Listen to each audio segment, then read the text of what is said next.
Hello friends, Namaskaram. എല്ലാവർക്കും Maya's kitchen സീക്രട്സിലേക്ക് സ്വാഗതം. ഇത് കണ്ടില്ലേ, നിങ്ങൾക്ക് എല്ലാവർക്കും മനസ്സിലായി കാണും. ഞാൻ ഇന്ന് വാഴക്കൂമ്പിന്റെ ഒരു സബ്ജിയാണ് ഉണ്ടാക്കാൻ പോകുന്നത് ഇല്ലേ?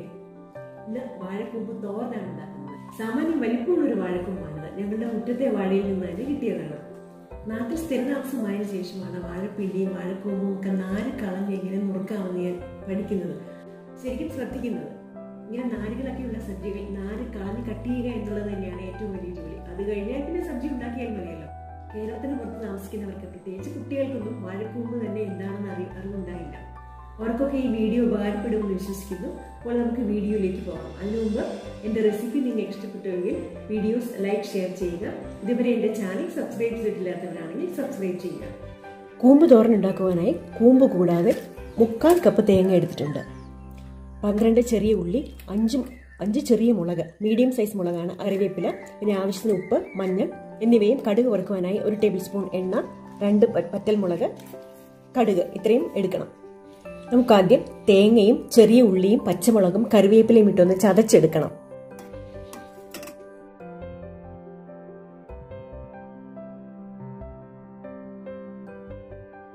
ചെറിയ പച്ചമുളക് ആയതുകൊണ്ടാണ് 5 എണ്ണം എടുത്തത്. പിന്നെ കൂമ്പാണല്ലോ, അതുകൊണ്ട് കുറച്ചേറെ ഉള്ളിയും എടുത്തു, ഒരു പ്രത്യേക ടേസ്റ്റ് വന്നോട്ടെ. ഈ തേങ്ങ ഇനി വെള്ളം ചേർക്കാതെ ചതച്ചെടുക്കണം. ഒന്ന് വെറുതെ കറക്കിയാൽ മതി, അരയണ്ട. ഇത് തേങ്ങ ചതച്ചെടുത്തതാണ്. നമുക്ക് കൂമ്പ് നുറുക്കിയെടുക്കാം. അതിനായി ഇതിന്റെ പോളകളൊക്കെ ഒന്ന് അടർത്തി മാറ്റാം.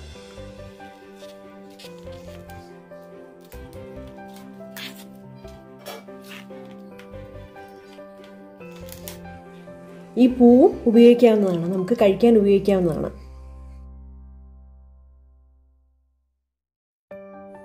കണ്ടോ, ഇതിന്റെ കളറൊക്കെ മാറി ഒരു ചെറിയൊരു യെല്ലോയിഷ് കളർ വരുന്നത് കണ്ടോ? ഈ പൊള കൂടി മാറ്റാം. ഇപ്പോൾ ആദ്യത്തെ ആ ഒരു മെറൂൺ കളർ മാത്രമല്ല, ഈ ഒരു സ്ലൈറ്റ് യെല്ലോയിഷ് കളർ കൂടെ വരുന്നത് വരെ പോള പൊളിക്കണം. ഇനി നമുക്ക് പൊളിക്കണ്ട, ഇത് കട്ട് ചെയ്തെടുക്കാം. ഈ പൂവ് നമുക്ക് മുറിച്ചെടുക്കാവുന്നതാണ്. ഈ നീളമുള്ള നാര് നമ്മൾ മാറ്റിക്കളയുക. നാരും അതിൻ്റെ ഈ പാട പോലെയുള്ളത് മാറ്റി.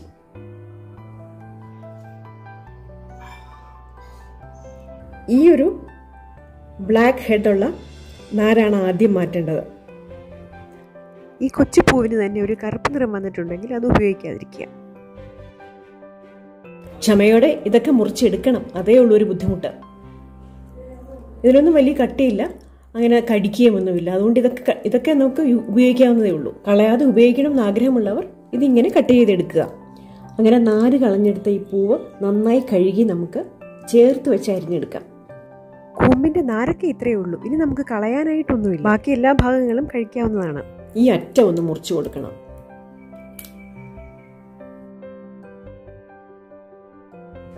ഇങ്ങനെ നുറുക്കിയെടുത്ത പൂവാണിത്. ഇത് നുറുക്കാൻ തുടങ്ങി തരാമെന്ന് അമ്മ പറഞ്ഞു. ഇങ്ങനെയാണിത് കൊത്തി എരിയുന്നത്. അതിൻ്റെ ആദ്യത്തെ പോളകളൊക്കെ കളഞ്ഞ് ഈ ഒരു മഞ്ഞ കളർ വരുന്നത് വരെ, ഈ ഒരു കളർ വരുന്നത് വരെ നമുക്ക് മാറ്റണം പോളകളൊക്കെ. എന്നിട്ടാണ് നുറുക്കേണ്ടത്.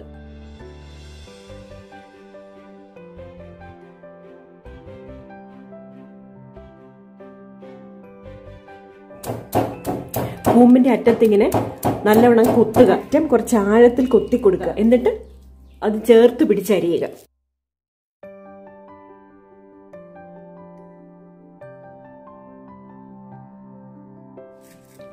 ഈ പൂവ് അരിഞ്ഞു വെച്ചിരിക്കുന്ന കൂമ്പിലേക്ക് ചേർക്കാം. കൂമ്പിന്റെ പൂവും ഒക്കെ നമ്മൾ അരിഞ്ഞു കഴിഞ്ഞു. പൂവിൽ നിന്നും നാരൊക്കെ വേർതിരിച്ചെടുക്കുന്നതുകൊണ്ട് കുറച്ച് ടൈം കൺസ്യൂമിംഗ് ആണ് ഈ പരിപാടി. ഇനി നമുക്ക് സബ്ജി ഉണ്ടാക്കാം. കൂമ്പ് അരിഞ്ഞതിലേക്ക് തേങ്ങ ചതച്ചത് മുഴുവനും ചേർത്ത് നമുക്കൊന്ന് ഇളക്കി യോജിപ്പിച്ചു വയ്ക്കാം. ഇതിലേക്ക് പാകത്തിന് ഉപ്പും മഞ്ഞളും ചേർക്കാം.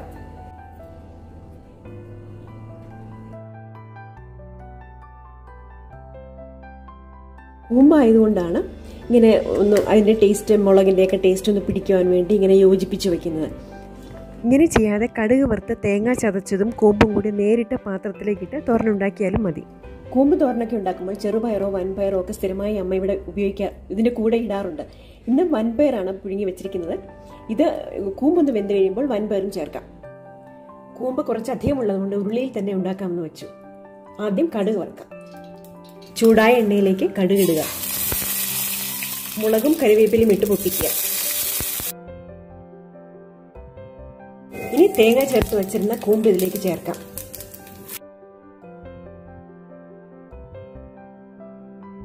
കുറച്ചുകൂടി വെളിച്ചെണ്ണ ഒഴിച്ച് ഇളക്കി അടച്ചു വെക്കാം. ഉപ്പും മഞ്ഞളും നേരത്തെ തന്നെ ചേർത്തിരുന്നല്ലോ. ഇനി വേണമെങ്കിൽ കുറച്ചുകൂടി കുക്ക് ചെയ്ത് കഴിഞ്ഞാൽ ആവശ്യമുണ്ടെങ്കിൽ മാത്രം ചേർത്താൽ മതി. ലോ ഫ്ലെയിമിൽ അടച്ചു വെച്ച് കുക്ക് ചെയ്യാം.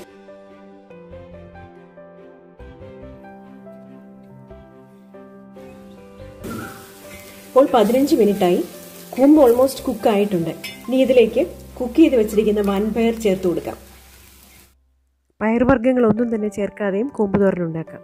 കൂമ്പിൽ തീരെ വെള്ളം ഒഴിച്ചിട്ടില്ല. കുറച്ചുകൂടി മൂത്ത കൂമ്പാണെങ്കിൽ കുറച്ച് വെള്ളം തളിച്ച് കുക്ക് ചെയ്യാവുന്നതാണ്. അടച്ചു വെച്ച് 2 മിനിറ്റ് കഴിഞ്ഞു. കൂമ്പ് തോരൻ തയ്യാറായിട്ടുണ്ട്. നമുക്കിത് സെർവിങ് ഡിഷിലേക്ക് മാറ്റാം. സെർവിങ് ഡിഷൊന്നും എടുത്തില്ല. കൂമ്പിന്റെ പോളയും ഒരു പാത്രമായിട്ട് യൂസ് ചെയ്യാവുന്നതാണ്. ഇതിലേക്ക് തന്നെ മാറ്റിയേക്കാം. ഒരുപാട് ഹെൽത്ത് ബെനിഫിറ്റ്സ് ഉള്ള കൂമ്പ് തോരൻ ഉണ്ടാക്കുന്നത് എങ്ങനെയാണെന്ന് കണ്ടുവല്ലോ. എല്ലാവരും ഉണ്ടാക്കി നോക്കിയിട്ട് നിങ്ങളുടെ ഫീഡ്ബാക്ക് കമന്റ്സിലൂടെ അറിയിക്കുക.